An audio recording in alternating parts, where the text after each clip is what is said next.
આપ સૌને મારા પ્રણામ. મંચ ઉપર દરેક મહાનુભાવોને પણ હૃદયથી વંદન કરું છું. આજે મારે સહેજ સાઈડમાંથી બોલવાનો મને આનંદ એટલા માટે થયો, કદાચ ઈશિતાબેન મારી સાથે સહમત થશે, કે દીકરીઓએ જ્યારે બેસવાનું શરૂ કર્યું ત્યારે એ લોકો આગળ જ હતા અને પાછળથી જગ્યા ભરાતી ગઈ અને છોકરાએ આગળ જગ્યા ખાલી જ રાખી. એટલે જાણે કે અમે તમને લડાઈમાં કોઈક સરહદ પર મોકલવાનો ને પહેલો આવ્યો એ ગયો એવી સ્થિતિમાં. અને તમે જોયું હશે કે અહીંયાથી જ્યારે ગોલ્ડ મેડલની વાતો થતી હતી ત્યારે મહિલાઓ કરતાં મહિલાઓ આગળ હતી. એટલે અહીંયા બેઠેલા દીકરાઓને વિનંતી છે કે થોડાક સજાગ થઈ જજો. સિંહાસન થોડુંક ડામાડોળ છે, ગોલ્ડ મેડલ ઘણું બધું દીકરીઓના હાથમાં છે. બિપિનભાઈ વિશે અહીંયા ઘણા બધા મિત્રોએ વાત કરી અને સૌથી વધુ ગમે એવી વાત એ હતી કે 2002માં એમણે મા સરસ્વતીના કપાળે ચરણમાં સરસ દીકરીઓના 11 ફૂલ મૂકીને કેળવણીની શરૂઆત કરી અને આજે અહીં આખું પ્રાંગણ ભરાઈ ગયું છે. પણ જે રીતે બંને કુલપતિઓએ વાત કરી જુદી જુદી રીતે, કે એમણે એમને કીધું હતું કે ભવિષ્યમાં તમે કુલપતિ થશો, એટલે અત્યાર સુધી મને એમ હતું કે બિપિનભાઈ સમાજ સેવક છે, વકીલ છે, આ છે, પણ જ્યોતિષ પણ છે એવું મને હમણાં ખબર પડી. અને જે લોકોને કુલપતિ થવું હોય, થવાની શક્યતા હોય, ડામાડોળ ન હોય તો બિપિનભાઈને મળી જાઓ, એમની ભવિષ્યવાણી સાચી પડે છે. વાત મારે જે મુખ્ય કરવી છે એ ઉપક્રમ સરદાર વલ્લભભાઈ પટેલ માટે સરસ વાત થઈ. આદરણીય હજી પણ એટલા માટે કહું છું કે હજી પણ એમના માટે આદર એટલો જ છે એવો અટલ બિહારીજી વાજપેયી. પણ મારે જે મહત્વની વાત કરવી છે એ માતૃવંદના વિશે કરવી છે. અહીંયા બેઠેલા તમામ લોકોને ખાસ મમ્મીની જરૂર આપણે નાના હોય ત્યાં સુધી પડે, પછી મમ્મીની જરૂર ખાસ કોઈને પડતી નથી. અને આમાં એવું છે ને બેટા કે હોસ્ટેલમાં આવો ને ત્યારે તમને તમારી મા યાદ આવે, પણ સ્કૂલમાં કે તમારી નોકરીનો પહેલો દિવસ હોય અને તમે ધૂતકાર કોઈ સહન કરો ત્યારે તમને તમારો બાપ યાદ આવે. ત્યારે તમને સમજાય કે તમારા પપ્પા તમને શું કામ કહેતા હતા કે બેટા ભણી લે ભણી લે ભણી લે. અને મમ્મીઓએ સૌથી વધુ તમને કકડાટ કર્યો છે કે બેટા ભણને, બેટા ભણને. કારણ કે આ જગતની દરેક માએ જગતના એકાદ પુરુષ પાસેથી એવું સાંભળ્યું છે કે તું ભણી છો કે તને ખબર પડે.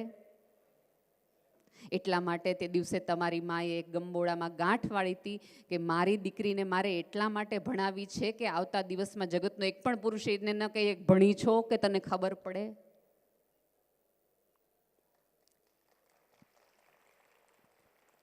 અહીંયા એક સરસ મજાનું માનું ચિત્ર ને માનો ફોટો છે.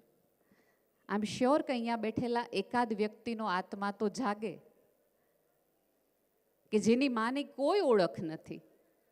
માને આપણે ખાસ એવી યાદ પણ કરતા નથી. પણ બેટા તમે કંઈક એવું કરો, તમે કંઈક એવું બનો કે જેના કારણે તમે પણ માતૃવંદના એટલે આટલા બેઠેલા તમામ વ્યક્તિઓ એક માને એના દીકરાના કામના લીધે ઓળખે. આનું આપણા બધાની બેટા તકલીફ એ છે કે અત્યારે તો આમાં કેવી તકલીફ છે કે અત્યારે કોલેજમાં તમે બધા રંગ દે બસંતી ફિલ્મનો એક ડાયલોગ બહુ જ સરસ, મારો બહુ ફેવરેટ ડાયલોગ છે, કે જેમાં આમિર ખાન એક ઇમોશનલ ઓલામાં આવીને એવું કહે કે कॉलेज के अंदर हम जिंदगी को नचाते हैं और कॉलेज के बाहर जिंदगी हमें नचाती है.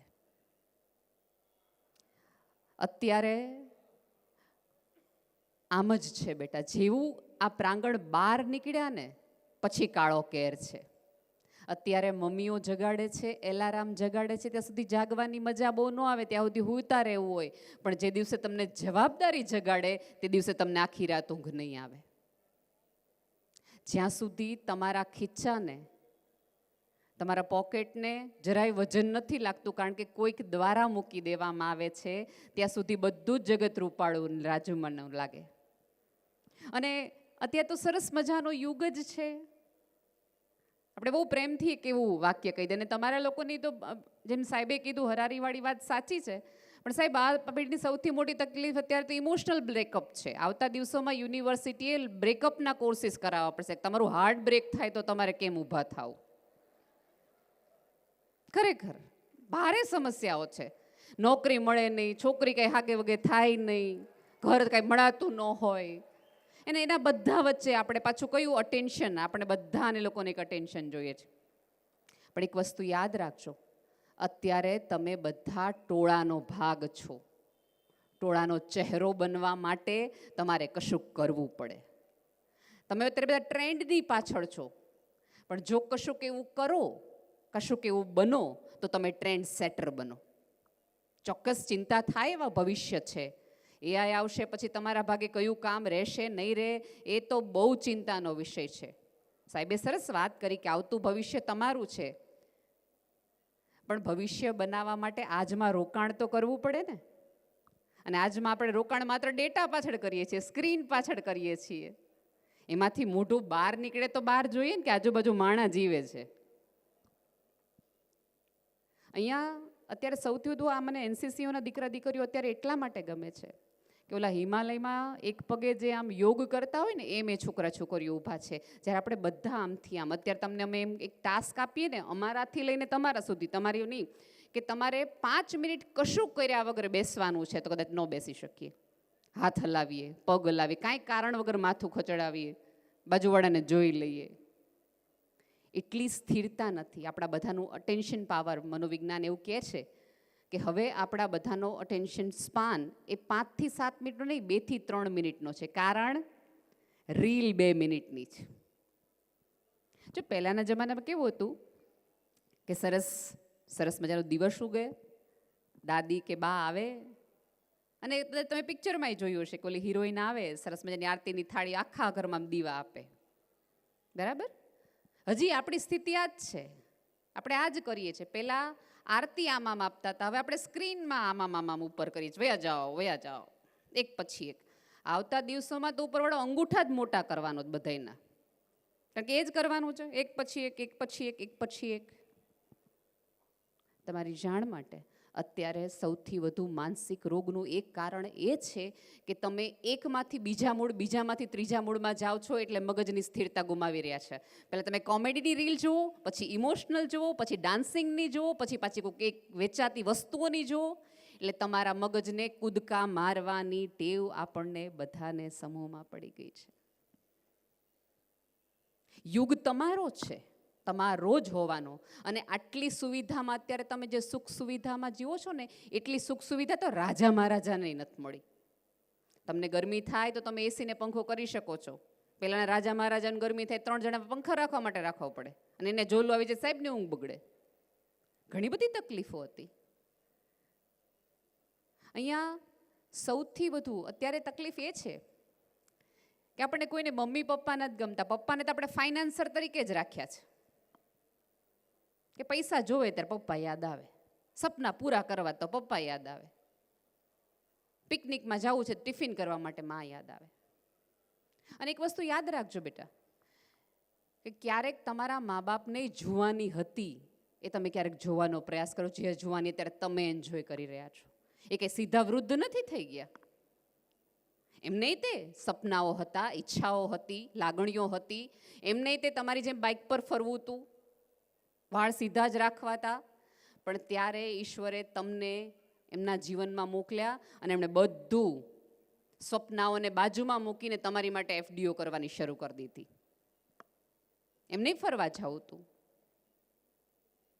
અને તમારા મમ્મી પપ્પા છે ને, પહેલી વાર મમ્મી પપ્પા બન્યા છે. આજ પહેલાંથી મા બાપ નહોતા, એટલે એ પણ ભૂલો કરે.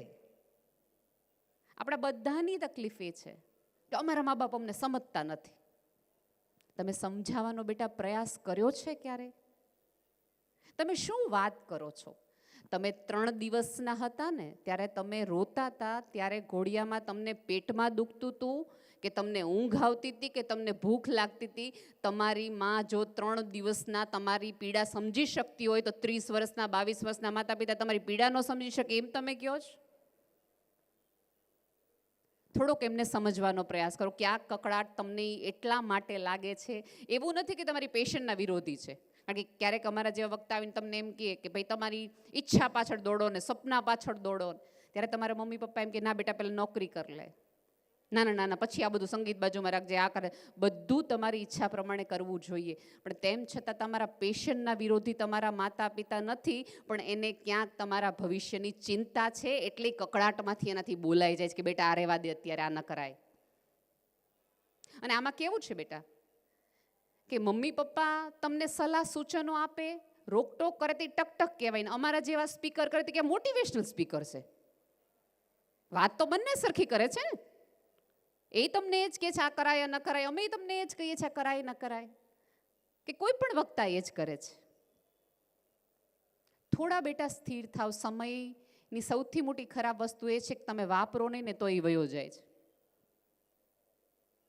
હમણાં જ મને કુલપતિશ્રી કહેતા હતા કે આખા પ્રાંગણો છે સરદાર યુનિવર્સિટી એ ખેડૂતે દાનમાં આપેલી જમીનથી બન્યું છે.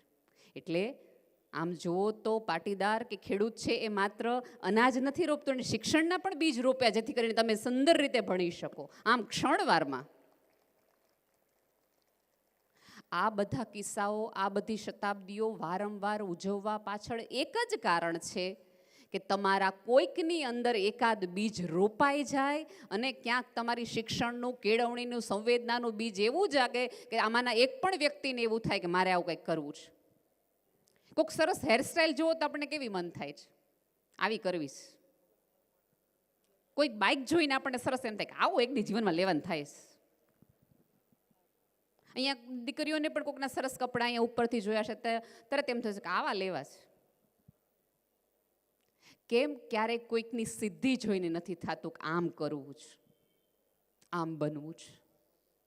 અહીંયા સરસ મજાના દીપ પ્રાગટ્ય થયા ત્યારે ઘણા બધા દીવા બાકી હતા, ત્યારે મને એક એવો જ વિચાર આવતો હતો કે સાચું દીપ પ્રાગટ્ય તો અહીંયા જે વિદ્યાર્થીઓને ગોલ્ડ મેડલ કરે છે એમના હસ્તે કરાવવાનું હોય, કારણ કે એમણે એ દીવા આગળ ચલાવવાના છે. જો બે પ્રકારના હોય, એક હળગાવાવાળા હોય ને એક પ્રગટાવવાવાળા હોય.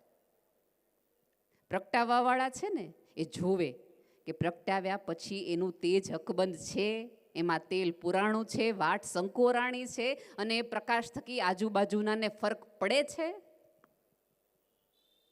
ફરક પાડવામાંથી બેટા બનો. આ જગતમાં બહુ ઓછા લોકોના ચાન્સ. તમે ચાલી શકો છો. જો હું તો મનોદિવ્યાંગ બાળકો સાથે કામ કરું છું, ક્યારેક અમારા જેવી શાળાઓમાં આવો ને તો સમજાય કે તમારા હાથ ન હોવું એ શું ચીજ છે, તમારા પગ ન હોય એ શું ચીજ છે. તમે બોલી ન શકો, તમે જોઈ ન શકો, તમે સાંભળી ન શકો. અને અત્યારે આપણને બધા ઈશ્વર સાથે શું ફરિયાદ છે? જે ટૂંકા છે ને એમ છે ભગવાને હાઈટ દીધી હોત તો સારું હોત. સીધા વાળવાળાને વાકડિયા વાળવાની ઈચ્છા છે, વાકડિયા વાળાને સીધાની છે. રૂપાળા છે ને ટેન થવું છે, ટેન છે ને એમ થાય કે થોડુંક ક્રીમ વાપરીએ. ભારતમાં ચિંતાનો વિષય થોડોક કરવો પડે એ છે કે બ્યુટી પ્રોડક્ટની આખું માર્કેટ 4,000 કરોડનું છે. કરો મેકઅપ, મજાથી કરો. જેટલો ફિઝિકલ મેકઅપ કરો છો, જેટલું જિમમાં જાઓ છો, એટલો મેન્ટલ મેકઅપ પણ કરવાનું રાખો. તમે જિમ્માની સાથે લાઇબ્રેરીમાં પણ તમારા મગજને કસવાનું રાખો, તો તમારું ભવિષ્ય છે. બાકી નહીં. આઈ એમ શ્યોર કે અત્યારે તમને ક્યાંક એવું થતું હશે કે સાંજ પડી જાય, ડાન્સ જોઈ લઈએ, મજા કરી લઈએ, પણ યાદ રાખજો 4 વર્ષ પછી ઓલી જિંદગી નચાવવાની છે. ત્યારે તમારે કોને નચાવવાના છે અને કઈ રીતે એ તમારે જોવાનું છે. અને બીજું કે અહીંયા તમને ગમે એટલું કહેવામાં આવે, અથવા કોઈ પણ પુસ્તકોમાં એવું હોય, અથવા કોઈ પણ પ્રવચનો તમે સાંભળો ને સરસ રીતે એમ કે પૈસાનું મહત્વ નથી, હાવ ભૂલી જાજો. પૈસાનું જ મહત્વ છે. એ છે તો બધું છે. 100% પૈસાથી તમે સગવડો ખરીદી શકો, સુખ નહીં, એ વાત તારે હું સહમત છું. પણ પૈસો હોય ને તો ઘણા બધા દુઃખથી આઘા રહી શકે, એ વાત એટલી સાચી છે. એ ગીતમાં બહુ કેવું ગમે આપણને, તું હે તો ફિર મુझे और क्या चाहिए, ગમે. પણ જેને તમે આવું કીધું હોય ને એ બીજે જ સાંજે તમને એમ કે મને 100 લીટરની ઈચ્છા છે. એને સોલમેટ નથી જોતું. અને ત્યારે તરત જ આપણની અંદરનું બધું જાગવા માંડે, સમજાવવા માંડે. તમારી પેઢીએ ક્યાંક ને ક્યાંક સંબંધોની નિષ્ફળતા, કારકિર્દીની નિષ્ફળતા, જાતની નિષ્ફળતા એ બધું ફેસ કરવાનું છે. થોડી થોડી બેટા અત્યારથી નાની નાની જવાબદારીમાં થોડુંક રોકાણ કરો. આ કોલેજ તમારી છે. આ ખુરશી પર પગ મૂકવાનો તમને વિચાર આવતો હોય તો એનો અર્થ એ છે કે હજી તમારી અંદર જવાબદારીની સભાનતા નથી આવી. હમણાં પુષ્પા ફિલ્મ, તમે પુષ્પા 2 જોયું ને? સરસ મજાનું જોયું જોય. એમાં એવું છે ને કે પત્ની માટે મુખ્યમંત્રી બદલાવડાવી નાખે આખું, એક એવો વાત છે. હવે અહીંયા પતિઓ તો કીધે અમારે ચાદર નથી બદલતા, મુખ્યમંત્રી હું બદલાવે? હે? આ બધું જે છે એ સરસ મજાનું સ્ક્રીન ઉપર જોવાનું, એટલે 3 કલાક બહુ મજા આવે. એ તમારું એન્ટરટેનમેન્ટ છે, તમારો ગોલ નથી. અને એક વસ્તુ યાદ રાખવું, ઘટનાઓ છે ને એને બદલાવી નહીં શકાય, પણ દરેક ઘટનાઓમાં કેમ રંગ પૂરવા ને એ મારા ને તમારા હાથની વાત છે. અહીંયા કેટલા બધા લોકોને પોતાના મમ્મી પપ્પા ન ગમે, થોડાક આઉટડેટેડ લાગે. અત્યારે અહીંયા પહેલો હશે તો કદાચ કોઈ મમ્મી એમ કીધું હશે કે હું આવું, ના ના મમ્મીને પેરેન્ટ્સ નથી આવવાના, નથી કીધું. કારણ કે ઓલી ગુજરાતી સાડી પહેરેલી, ઇંગ્લિશ ન બોલતી, સહેજ પપ્પા સાદા કપડાવાળા, અને અહીંયા કોકના પેરેન્ટ્સ થોડાક ફાઇનાન્શિયલી વેલ હોય તો એને થોડાક આગળ બેસાડવામાં આવ્યા હોય. એક વસ્તુ, ચેસ જો રમતા હો ને, અથવા તમે ક્યારે પણ જોઈ હોય તો હું તમને એક વાત કહું કે ચેસમાં શું હોય? રાજા રાણી હોય, હાથી ઘોડા હોય અને પ્યાદા હોય. પ્યાદા બધા આગળ હોય અને રાજા રાણી બધા પાછળ હોય. પણ કોઈ રાજા રાણી ગેમ જીતાય છે પ્યાદાના કારણે, જાણે અજાણે. કોઈ રાજા રાણી પ્યાદા નથી બની શકતા, પણ કુદરતે એવી ક્ષમતા આપી છે કે કોઈ પ્યાદો 6 કદમ હાલીને રાજા રાણી કે ઊંટ કે ઘોડો બની શકે છે. એનો અર્થ એ છે કે તમે ક્યાં જન્મ્યા છો, કોની આજુબાજુ છો, એનાથી ફરક નહીં પડે. તમે ક્યાં જઈને ઊભા રહ્યો છો એનાથી ફરક પડશે. અહીંયા સરસ, આજે ચોક્કસ મેરી ક્રિસમસ છે. તમને બધાને ક્રિસમસની અનંત અનંત શુભકામનાઓ. ભારત તો વિશ્વ આખાને પોતાની હોશમાં અને હોશમાં લઈનારો એક સરસ સંસ્કૃતિ સાચવતો પ્રદેશ છે. પણ અહીંયા બેઠેલાને બધાને કહું કે અંગ્રેજી હોવાના કારણે એ ક્રિસમસ ટ્રી તમારા સુધી પહોંચી ગયું, એટલે અમે તમને બધાને ઇંગ્લિશ ભણાવ્યું, જેથી કરીને તમે તુલસી ક્યારોને થોડુંક ત્યાં સુધી પહોંચાડી શકો. સાન્ટા ક્લોઝને આવકાર છે, વાલ લઈને આવે છે, પણ સાંજે તમારી માટે કાળી મજૂરી કરતીને આવતો પિતા તમને સાન્ટા ન લાગતો હોય તો તમારી મેરી ક્રિસમસ સમજની ગણતરીમાં થોડુંક વાંક છે. એ કેમ ન લાગે?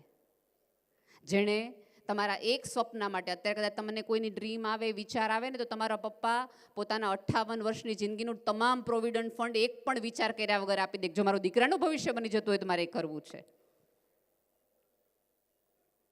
અને ત્યારે આપણે જુદી જ વિચારધારામાં હોઈએ, જુદા જ એક મોલમાં આવે. આમાં તકલીફ એ છે કે જુવાનીનો જોશ એવો છે કે આપણે બધું સારું લાગે, ઊંચું લાગે, પણ બાપના ખભે બેઠા હોય ને ત્યાં સુધી તો મેળો રૂડો જ લાગે. હેઠા ઉતરો તે ખબર પડે કાદવ કીચડો છે, પછી ખબર પડે. જિંદગી ઠેબે લે, 3 જણા ના પાડે, ત્યારે આપણા બધાની તકલીફ એ છે કે આપણને બધાને વાઘ બચાવવો છે, જંગલો બચાવવા છે, પણ સ્ક્રીન ઉપર, સોશિયલ મીડિયા પર આપણા ઘરનો તુલસી ક્યારો બળી રહ્યો છે, એને પાણી પાવીને ખેવના બનાવીને પણ તમે એક જંગલ બચાવતા હોય એવો વિચાર કરવો જોઈએ. અહીંયા બેઠેલા પ્રાધ્યાપકોને પણ વિનંતી છે કે થોડા સંવેદનશીલ પેઢી તૈયાર કરે. તમે અત્યારે આપણે જે ભણાવીએ છીએ એ તો બધું ગૂગલ ઉપર છે જ. ગૂગલ ઉપર ઇન્ફોર્મેશન છે, નોલેજ નહીં. એ નોલેજ તમને તમારો પ્રાધ્યાપક આપશે. થોડુંક તમારા પ્રાધ્યાપકો, તમારા આચાર્યો માટે થોડીક રિસ્પેક્ટ રાખવાની આપ રાખો. આપણે બેઠા હોઈએ એટલે ટોળા વળીને આપણે એમને તુકારેથી વાત કરાવીએ, ઓલામાં જરાય મજા ન આવી. 3 જણા વચ્ચે તમે તમારા જે ઘરમાં રહેતા હો છો, 4-5 જણા વચ્ચે તમારી વાત રજૂ નથી કરી શકતા, તો 70ના ક્લાસમાં આવીને અડધી 35 મિનિટ બોલો ને સાહેબ, ત્યારે ખબર પડે પ્રાધ્યાપક શું ચીજ છે કે આચાર્ય શું ચીજ છે. તુકારાથી આપણે આપણા પ્રાધ્યાપકોને બોલાવીએ. આ બધી વંદના કરવાનું કારણ એ છે કે તમારી અંદર ક્યાંક ને ક્યાંક એ સંસ્કાર આવે. અહીંયા બેઠેલા બીજા કાંઈ ન કરી શકો તો કાંઈ નહીં, તમે ઘરથી બહાર નીકળો એટલે તમે તમારી માને પગે લાગી નીકળજો, જેથી કરીને એ સ્ત્રીને પોતાના ઘસારા માટે માન થાય. ભલે આ મારું આખું આખું આ ઘરને આપી દીધું, પણ છે મારા સંતાનો કે જેને કદર છે મારી. થોડાક બેટા સભાન બનો જીવન માટે. તમે જેટલું માનો છો એટલું રૂડું રૂપાળું જગત માત્ર સ્ક્રીન ઉપર છે. જેવું એની બહાર નીકળી ગયું ને એટલે બધી રેલમ તેલ જ છે. અહીંયા બેઠેલા તમામ જે તમને સિદ્ધિ હાસિલ કરેલા લોકો લાગે છે ને, ક્યારેક એમને પૂછજો તો ખરા કે કેટલી વિશે એમણે 100 કરી છે. આપણને કોઈના સંઘર્ષમાં રસ નથી પડતો. અહીંયા કોઈ સરસ મજાનું સફળ થઈને આવે તો આપણે તાળી પાડવાનું મન નથી થતું, કારણ કે એ આપણા સૂતેલા મગજને એક ચેલેન્જ આપે છે કે આ આપણે નથી કરી શકતા, નાણ કર્યું. અને અહીંયા બેઠેલી દીકરીઓને ખાસ મારે કહેવું છે કે બેટા, તમારા વાળ સીધા નહીં હોય તો ચાલશે, પણ તમારી કારકિર્દી અને તમારા ચારિત્ર્ય ઉપરની સીધી નજર જ તમને બચાવી શકશે. કદાચ તમે ગઈકાલનું સમાચાર જોયા હોય અને વાંચ્યા હોય તો એમાં એક આંકડો આવ્યો હતો કે ગયા વર્ષે નોંધાયેલા રેપ કેસમાં 678 કેસ કે જે નોંધાયા છે, ન નોંધાયા હોય એની આ વાત નથી. હવે તમારા મમ્મી પપ્પા તમને ક્યાંક પૂછતાછ રોકટોક એટલા માટે કરે છે કારણ કે એ આંકડા વાંચે છે. અને જેમ કોઈક જગ્યાએ સરસ છોકરાનું મેડલ જોઈએ, કોઈક જગ્યાએ કંઈક કશુંક સિદ્ધિ માપતા જોઈએ તો અમે તરત મા બાપ તરીકે તમારો ફોટો ત્યાં લગાવી દઈએ કે આવતા વર્ષે મારા દીકરાનો ફોટો હશે, મારી દીકરીનો ફોટો હશે. એવી જ રીતે જ્યારે કશુંક ક્રાઇમ બને છે ત્યારે પણ મા બાપ સળવળતા હોય છે. કાલ રાતે કદાચ તમે સૂઈ ગયા હશો, પણ આ જગતના એક પણ ગુજરાતી દીકરીનો બાપ કે માં સૂઈ નહીં શક્યા હોય એને ચિંતા થઈ હશે કે આ જગતમાં મારે આ વસ્તુમાં મોકલવાની છે. અને અહીંયા બેઠેલા દીકરાઓને મારે એક ખાસ કહેવું છે કે જ્યારે કોઈ છોકરી તમને ના પાડે તો એ નાનો સ્વીકાર કરો.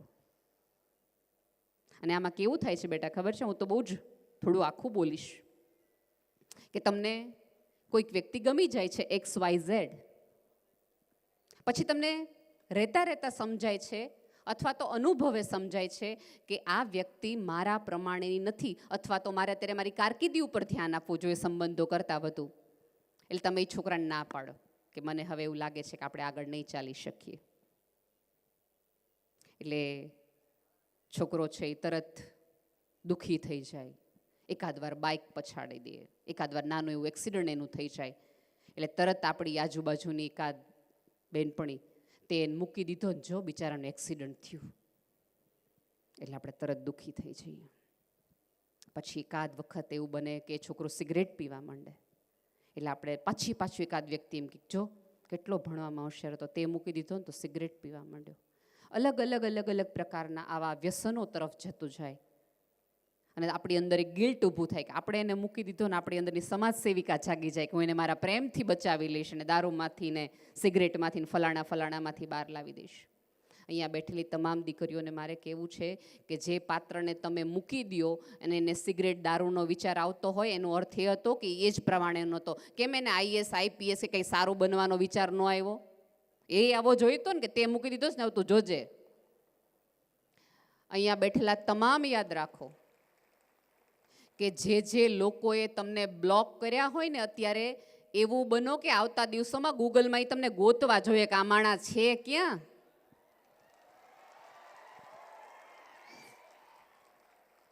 અત્યારે જે ઝુકરબર્ગના પ્રેમમાં છો, હમણાં સાહેબે એલન મસ્કની વાત કરી ને, તો હું તમને કહું એલન મસ્કનો 2015 કે 16નો કોઈક ઇન્ટરવ્યૂ છે, કદાચ 16નો ઇન્ટરવ્યૂ છે. એની અંદર જેની પાસે આટલી બધી પ્રોપર્ટી છે, જે આખા વિશ્વનું ટ્રેન્ડ સેટર છે, આવતા દિવસોમાં આપણે કેમ જીવવું, શું ખાવું, શું પહેરવું, બધું એ નક્કી કરવાનો છે. એ માણસ પોતાના એક ઇન્ટરવ્યૂમાં એવું કહે છે, એક છોકરી એનો ઇન્ટરવ્યૂ લેવા આવે છે અને આવીને હાય હેલો કરીને પછી કહે છે કે હું 5 મિનિટમાં આવું ફ્રેશ થઈને એક ફોન પતાવીને. એલન મસ્ક લગભગ પોણી કલાક સુધી પાછો નથી આવતો અને ઓલી ન્યૂઝ એન્કર એની રાહ જોઈ રહી હોય છે. ત્યારે ઓલી છોકરી પૂછે આર યુ કમ્ફર્ટેબલ? તો કે હા, એકદમ પૂછો તમારે જે પૂછવું હોય. ત્રીજો તો ચોથો પ્રશ્ન પૂછે છે ને એટલે એલન મસ્ક રડવા લાગે છે. એટલે ઓલી એમ કેમેરો બંધ કરી દે છે અને પછી એવું પૂછે, તમે કમ્ફર્ટેબલ ન હોય તો આપણે રિસ્કેડ્યુલ કરી શકીએ છીએ આ ઇન્ટરવ્યૂ. કંઈ જરૂરી નથી કે અત્યારે જ મારે તમારું લેવું. જે એલન મસ્કના પ્રેમમાં છીએ આપણે બધા, એની જ હું વાત કરી રહી છું. ત્યારે એ એલન મસ્ક એવું કહે છે કે જેના 2 લગ્ન તૂટી ગયા છે, ત્યારે એવું કહે છે કે મારી ગર્લફ્રેન્ડ સાથે મારું બ્રેકઅપ થઈ ગયું. હવે જેણે યંત્રવત આખી પૃથ્વી કરી નાખવી છે એટલે ઓલી છોકરી એમ પૂછે છે કે તમારે ટાઈમ બિંગ કોઈ રિલેશનશિપ જોઈએ છે, એવું છે? ત્યારે એલન મસ્ક એમ કહે છે કે ના, મારે એક સિક્યોર રિલેશનશિપ જોઈએ છે, એક શ્રદ્ધાવાન રિલેશનશિપ જોઈએ છે કે જ્યાં હું થાકી હારી ગમે એવો બકવાસ રીતે પાછો આવું તોય મને સંભાળનાર એક વ્યક્તિ હોય. એ એવું કહેતો હતો કે મારા રૂમમાં હું હાલું છું ને તો મને મારા પડઘા સંભળાય છે. અને એક વસ્તુ યાદ રાખજો કે અત્યારે દરવાજો તમારો કોઈ ખોલવા વાળું છે ને એટલે તમને બહુ ચિંતા નથી, પણ જે દિવસે તમારે તમારા ઘરના દરવાજાઓ ખોલવા પડશે, તમારા ખર્ચાઓ તમારે જ કાઢવા પડશે. અને એક વસ્તુ યાદ રાખજો બેટા, આઝાદી અને એકાંતમાં ફરક છે. ચોક્કસ એક ફ્રીડમ મળી જાય તમને ત્યારે એવું થતું હોય એકલું રહેવું છે, આજુબાજુ કોઈ હોવું જ ન જોઈએ, આપણું ઘર ને આપણે જલસા, ગમે ત્યારે આવવાનું ગમે ત્યારે જવાનું. પણ સાહેબ, આખી આ 8 અબજની વસ્તીમાં તમે રાત્રે 2 વાગે 1 વાગે ગમે ત્યારે આવો ન આવો કોઈને ફરક ન પડે, તે જીવવું ખાખ લાગે. આ એલન મસ્કને પીડા એની છે કે ઘરે કોની માટે પાછું આવવાનું, એવું કારણ કયું છે? આ પૃથ્વી પર તમારા સ્વપ્નોની ઈચ્છા કરનાર કોઈ હોય તમારા કરતાં વધુ તો એ તમારા માતા પિતા છે. એને સૌથી વધુ તકલીફ છે. તમે નિષ્ફળ જશો ને તો કદાચ તમે જીરવી જશો, એ મા બાપને જીરવતા બહુ વાર લાગશે. અને તમને તમારે કંઈ કહેવાતું નથી, તમને કંઈક કહી એટલે તમે રૂમ બંધ કરી દો એટલે અમે ચિંતામાં આવી જાય, તમે કંઈક કરી લેશો તો, કંઈક કરી લેશો તો. રાધર ચિંતા અમને એ છે કે તમે કાંઈ નહીં કરી લ્યો તો, કંઈક તો એવું કરો જેથી કરીને એ લોકોને એમ લાગે કે અમે કંઈક બીજા માળે રહેવા આવ્યા. એમાંના ઘણા બધા લોકો એવા હશે કે જેના મમ્મી પપ્પાને ખૂબ બધી જમીનો હશે, એને નહીં વિચાર આવ્યો હોય કે જમીન વેચીને ફોર્ચ્યુનર લઈ આવ્યો જ હોય. ત્યારે એ પોતાની સાદી બાઇકમાં એની એ જમીનમાં મજૂરી કર્યા કરે અને ત્યારે આપણને એમ થાય મારા પપ્પા બહુ કંજૂસ છે, એને છૂટતું જ નથી, પૈસા જ નથી છૂટતા. પણ તમારા મમ્મી પપ્પાએ એ જમીન એટલા માટે સાચવી રાખી કે આવતા દિવસોમાં ગમે એવા સંઘર્ષમાં અમે પસાર થઈ જશું, અમે ગમે એવું મીઠું ચટણી રોટલી ખાઈને પસાર થઈ જશું, 2 જોડી કપડામાં જિંદગી પૂરી કરી નાખશું, પણ તમારી આવતી પેઢીના ચોપડે 7-12ના ચોપડે તમારા નામ રે એટલા માટે એમણે ક્યારેક કંજુસાઈ દાખવી છે. એ તમને કેમ નથી દેખાતી બેટા? થોડી દેખાવી જોઈએ. અને અહીંયા બેઠેલા તમામ દીકરા દીકરીઓને એક વિનંતી છે, જ્યારથી કમાવાનું શરૂ કરો ત્યારથી થોડું સેવિંગ કરતા થાઓ. 100 રૂપિયા કમાતા હોય તો 2 રૂપિયા ચોક્કસ તમારી જાત માટે વાપરો. તમારા જેટલી મજાની પેઢી એટલે નથી કે તમે તમારી પાછળ વાપરી શકો છો, તમે તમને આનંદિત રાખી શકો છો.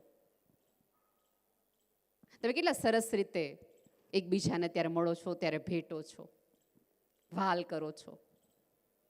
તમારા મમ્મી પપ્પાને સૌથી વધુ ત્યારે ભેટવાની જરૂર છે, કારણ કે એ લોકો તો સ્પર્શનો આનંદ જ ભૂલી ગયા છે.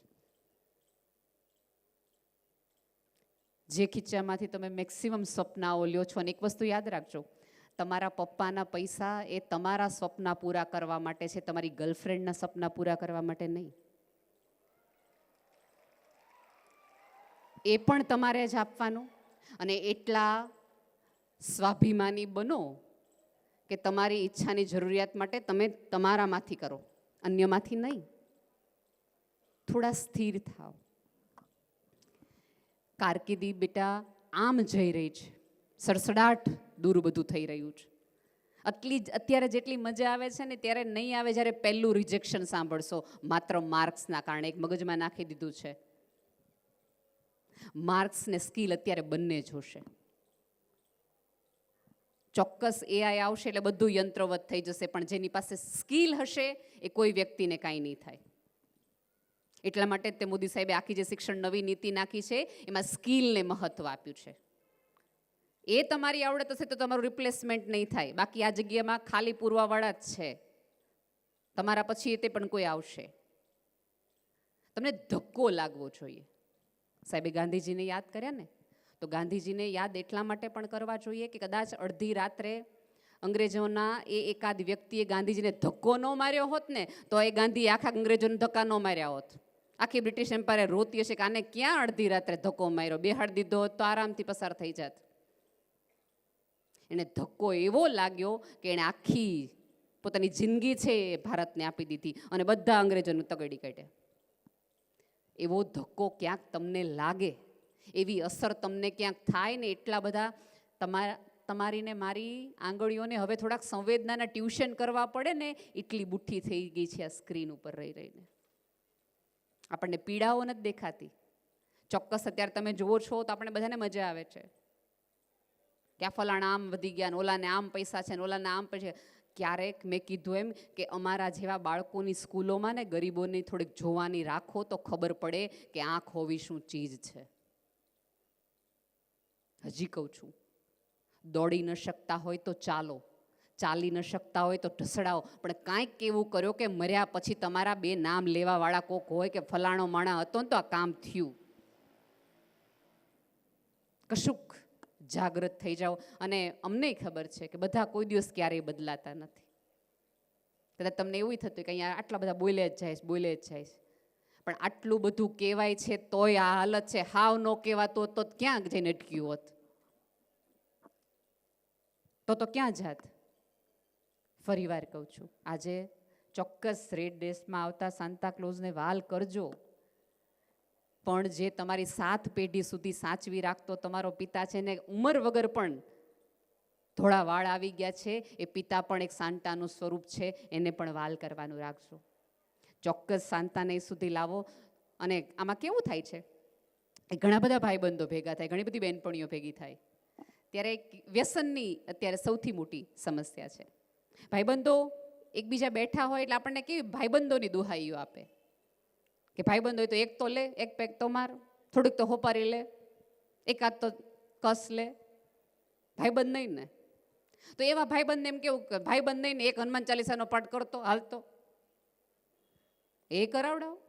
ભાઈબંધીની જ દુહાઈઓ દેવાની હોય તો સારી રીતે દો ને ભાઈ. બાકી તમે વ્યસનને ખાતા નથી, વ્યસન તમને ખાય. અત્યારે બધાને એવું લાગે છે કે આપણા બધાના મોબાઈલ હેક થઈ રહ્યા છે. એકચ્યુઅલી આપણા સૌના માઇન્ડ હેક થઈ રહ્યા છે. હેક થતા મોબાઈલને તો એન્જિનિયરો બચાવી લેશે. હેક થતા માઇન્ડને તમારી સભ્યતા, તમારી સંસ્કૃતિ અને આ શિક્ષણના જે સાધુઓ છે એ બચાવી શકશે. થોડી ઘણી શ્રદ્ધા રાખો. અત્યારની પૂજ્ય મોરારી બાપુ એક બહુ જ સરસ વાત કરે છે કે આ પેઢીને, કે આ સભ્યતાને દરેક વ્યક્તિ પાસે પોતાની એક શ્રદ્ધા નામની માં અને વિશ્વાસ નામનો બાપ હોવો જોઈએ. અત્યારે તકલીફ એ છે કે ક્યાંક અમે બધા તમને શ્રદ્ધાના સાચા ઠેકાણા આપવામાં નિષ્ફળ ગયા છીએ. તમે ડગમગી જાઓ તો તમારી પાસે ગૂગલ સિવાય કોઈ આધાર નથી, તમે એકબીજાને કહી શકતા નથી. અને એવા લોકોની આજુબાજુ જ રહેવું કે જે તમને થોડાક ઓપ કરે. તમે બહાર નીકળો એમ કે કેમ આવી લાગસ, તેવા લોકો દૂર વયું જવું. જે તમને એમ કહેતા હોય કે કશું નહીં કરી શકાય. છેલ્લી વાત કહીને મારી વાત પૂરી કરું. એક 2 ભાઈબંધો હતા, એક 8મા ધોરણનો વિદ્યાર્થી અને એક 10મા ધોરણનો વિદ્યાર્થી. સરસ ગામડાના વિદ્યાર્થીઓ હતા અને રમવા માટે જાય છે. રમતા રમતા એક 10મા ધોરણનો જે વિદ્યાર્થી છે એ કૂવામાં પડી જાય છે, કપકી જાય છે. આજુબાજુ કોઈ નથી. ઓલો 8મા ધોરણનો વિદ્યાર્થી રાડો પાડીને એમ કહે છે કોઈ છે, કોઈ મદદ કરે છે. ઓલો ભેખડે ભરાયેલો છે. પછી 8મા ધોરણનો વિદ્યાર્થી છે ત્યાં જે દોરી પડી છે એ અંદર કૂવામાં નાખે છે. પૂરી સમગ્રતાથી તાકાત, જ્યારે તમને કોઈ મદદ કરવા વાળું ન હોય ત્યારે તમારી અંદરથી આવે, એને બહાર લાવે છે. અને જેવો ઓલો વિદ્યાર્થી બહાર આવી જાય છે પછી ઘરે આવીને એ ઘરનાઓને બધાને કહે છે કે આજે તો આવું થયું, આ નાનકો ન હોત તો હું બચ્યો ન હોત, આ નાનકો ન હોત. ગામમાં ધીમે ધીમે બધાને ખબર પડી. અને ગામમાં જે આવે ને બધા એમ કે આવા ફાંકા ન મરાય, તું હાવ આવડો એવો રહ્યો ને આવડા મોટાને તે કેવી રીતે બહાર કાઢ્યો છે, આવા ફાંકા ન મરાય. ત્યારે એક વૃદ્ધ દાદાએ ઓલા નાના એવા છોકરાને માથે હાથ ફેરવીને કીધું કે મને શ્રદ્ધા છે કે તે કર્યું હશે. ત્યારે આજુબાજુવાળા બીજા લોકોએ કીધું કે તમને શું લાગે કેવી રીતે કર્યું હશે? એ કે આણે આ વસ્તુ એટલા માટે પોતાની ક્ષમતાની બહાર જઈ, પોતાની આવડતની બહાર જઈ, પોતાની ઉંમરની બહાર જઈને આણે કામ એટલા માટે કરી દેખાડ્યું કે એની આજુબાજુવાળું કોઈ એવું કહેવાવાળું નહોતું કે તારાથી આ થાય નહીં, તો આવડો જો. તમને જે આજુબાજુ એવું કહેતા હોય ને કે તારાથી થાય નહીં, તો હવે તમારે એને હાથ જોડીને કહેવાનું તારે ને મારે કાંઈ નહીં. બરાબર? એવા લોકોથી દૂર રહ્યો. જે તમારો આત્મવિશ્વાસ સ્થિર રાખી શકતા હોય એની આજુબાજુ રહ્યો. જે લોકો તમને પોતે ખુશ હોય એની આજુબાજુ રહ્યો. અને ક્યારેક અન્ય લોકોના દુઃખ જોવાની પણ થોડીક ટેવ રાખો. આપણાથી આગળ નહીં, આપણા પાછળના લોકોનો થોડોક વિચાર કરતા થાવ. 2 રોટલી મળે છે નહીં, પણ 2 રોટલીએ જેને મળતી નથી એની, મેં તમને જે કીધું એમ કે અત્યારે તમારી ઉંમરના કેટલા દીકરા દીકરીઓ આ જ ગામમાં મજૂરી કરતા હશે ને ખાડા ખોદતા હશે. યુ આર પ્રિવિલેજ કે તમે અહીંયા બેસી શકો છો અને કંટાળીને રાહ જોઈ શકો છો. સાંજે નાચવાનું મજા આવશે. અત્યારે તો ઠીક છે બધું. તમારી પાસે એટલી સ્વતંત્રતા છે કે તમે તમારો સમય બગાડી શકો છો, કારણ કે તમારા માતા પિતા તમારા સમયનું કમાઈ રહ્યા છે ક્યાંક એટલા માટે. એના સંઘર્ષના કારણે તમને પ્રોક્સીમાં મળેલો આનંદ છે એ એમને ઉધાર છે. બસ તમે આટલું સમજી જાઓ. આમાંના એકાદ વ્યક્તિ પણ પોતાની જિંદગી સમજી જાય, એકાદ દીકરીને પણ સમજાઈ જાય કે એમનું જીવન કોઈ છોકરાને ઇમ્પ્રેસ કરવા માટે નથી, મારી જિંદગીમાં પોતાની રીતે કશુંક પગભર થવામાં છે, એટલું આવડી જાય તો પણ ઘણું છે. ધન્યવાદ.